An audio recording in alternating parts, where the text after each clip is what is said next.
अस्सलाम वालेकुम एवरीवन। तो आज की वीडियो में हमारी सोसाइटी की एक कॉमन गलती के ऊपर बात करूंगा कि जब भी हमारे लोग बीमार होते हैं तो वो मेडिकल स्टोर के ऊपर जाते, उधर से कुछ मेडिसिन ले लेते, एंटीबायोटिक्स ले लेते, एक दो दिन खा लेते। जैसे ही उनको लगता है कि वो थोड़े ठीक हो गए तो वो दवाई खाना छोड़ देते। तो इस वीडियो में मैं डिस्कस करूँगा कि ये किस हद तक ख़तरनाक हो सकता है। जब आप दवाई का पूरा कोर्स पूरा नहीं करोगे तो उससे हमारे जिस्म के अंदर और स्पेशली पूरी सोसाइटी के अंदर कौन से मसले पैदा हो सकते हैं। तो चलो स्टार्ट लेते हैं। लेकिन इसको समझने से पहले ये जान लेना ज़रूरी है कि जरासीम हमारे जिस्म के अंदर बीमारियाँ कैसे पैदा कर देती है और जरासीम को हम कैसे मार देते हैं। ठीक है। जब भी हमारे जिस्म के अंदर कोई जरासीम जाते हैं तो उसको हम कहते हैं इन्फेक्शन, और ये इन्फेक्शन हमारे जिस्म के अंदर मुख्तलिफ बीमारियाँ पैदा करती है। जैसे कि किसी का गला ख़राब हो जाता है, किसी के गुर्दों में ज़ख्म आ जाता है, किसी के मसाले में ज़ख्म आ जाता है, किसी का सीना ख़राब हो जाता है, किसी के स्किन के ऊपर ज़ख्म आ जाती है। ठीक है। तो ये हर जगह इन्फेक्शन पैदा कर सकती है। अब अगर ये इन्फेक्शन अंदर पैदा हो जाए तो हमारे जिस्म के अंदर इसको ख़त्म करने के लिए एक सिस्टम होता है जिसको हम इम्यून सिस्टम कहते हैं। इम्यून सिस्टम हमारे जिस्म का एक क़ुव्वत मुदाफ़अत है। ठीक है। कि वो जब जरासीम जाते हैं तो इसको मारने के लिए वो एक्टिव हो जाता है और इन जरासीम को ख़त्म करने की कोशिश कर देता है। तो अगर वो इम्यून सिस्टम स्ट्रांग हुआ और इन जरासीम को ख़त्म करने में कामयाब हुआ तो बंदे के अंदर बीमारी नहीं पैदा होगी। लेकिन अगर वो इम्यून सिस्टम वीक हुआ और जरासीम को नहीं मार सका तो फिर ज़ाहिर बात ये जरासीम अंदर पलेंगे बढ़ेंगे और बीमारी पैदा करेंगे।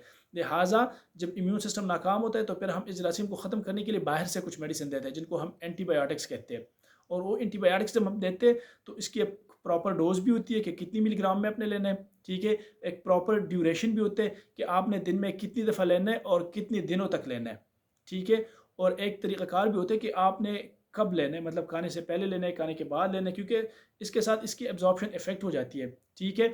तो ये कुछ चीज़ें होती है जो एंटीबायोटिक्स खाने से पहले ज़रूरी होती है कि आप अपने जहन में रख लें। जो हमारे लोग करते हैं वो ये करते हैं कि जब भी बीमार हो जाते हैं तो वो मेडिकल स्टोर के ऊपर जाते हैं, उनको कहते हैं कि मेरा गला ख़राब है या मुझे छोटे पेशाब में जलन हो रही है या मेरे मसाले में ज़ख्म है, आप मुझे कोई मेडिसिन दे दो। तो वो भी एंटीबायोटिक्स दे देते हैं और बंदा आ जाता है, एक दो दिन इस्तेमाल कर देते हैं और जैसे ही उसको लगता है कि मेरा जिस्म ठीक हो गया, मतलब मेरा जो मसला है वो हल हो गया। ठीक है। तो एक दो दिन के बाद वो छोड़ देता है और वो पूरा कोर्स पूरा नहीं करता। तो उससे ये हो जाता है कि रेजिस्टेंस डेवलप हो जाती है।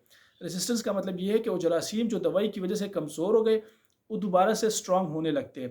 और जब दोबारा से स्ट्रांग होने लगते हैं तो जो दवाइयाँ आपने एक दफ़ा इस्तेमाल की है ये दवाई फिर उसके ऊपर काम नहीं करेगी, वो बैक्टीरिया इसके खिलाफ रेजिस्टेंस हो जाते हैं। ठीक है। जिसको हम रेजिस्टेंस कहते हैं, एंटीबायोटिक रेजिस्टेंस। और पहले ये होता था कि जब तक एंटीबायोटिक्स नहीं बनी, जो पहली एंटीबायोटिक्स थी वो तो हमारे पास 1929 में बनी थी, उससे पहले एंटीबायोटिक्स नहीं थे। तो जब भी किसी को कोई इन्फेक्शन होती थी तो फिर ये उसके जिस्म के ऊपर और उसके इम्यून सिस्टम के रहमो करम पर होता था कि अगर वो स्ट्रांग होता तो जरासीम को मार देता, और अगर स्ट्रांग नहीं होता तो फिर वो बंदा उस छोटी सी इन्फेक्शन से भी मर जाता था। और यही हाल दोबारा होने वाला है कि अभी तो हमारे पहले तो एंटीबायोटिक्स नहीं होते थे तो लोग मरते थे, अभी एंटीबायोटिक्स है लेकिन उनके खिलाफ रेजिस्टेंस इतनी डेवलप हो गई है, लोग बीच में छोड़ देते, कोर्स को पूरा नहीं करते कि एंटीबायोटिक्स तो होंगे लेकिन ये एंटीबायोटिक्स उन बैक्टीरिया और उन जरासीम के ऊपर काम नहीं कर सकेंगे। लिहाजा फिर से वो पहले वाला हाल हो जाएगा और लोग छोटी छोटी बीमारियों से और छोटी छोटी इन्फेक्शन से मरने लगेंगे। एंटीबायोटिक्स तो होंगे लेकिन वो काम नहीं कर सकेंगे। लिहाजा आप सबको चाहिए कि जब भी कोई मसला हो और एंटीबायोटिक्स उसके लिए लेनी हो तो प्रॉपर स्ट्रेंथ में लो, प्रॉपर डोज में लो। ठीक है। प्रॉपर ड्यूरेशन के लिए लो और सही तरीके से खा लो और कोर्स को पूरा करो। अगर आप इस तरह से करोगे तो फिर ये एंटीबायोटिक्स से रेजिस्टेंस डेवलप नहीं होगी, ये जरासीम को सही मारेंगे और उसकी वजह से जो रेजिस्टेंस है वो डेवलप नहीं होगी और फिर वो दोबारा जो पहला वाला मसला था वो दोबारा नहीं आएगा।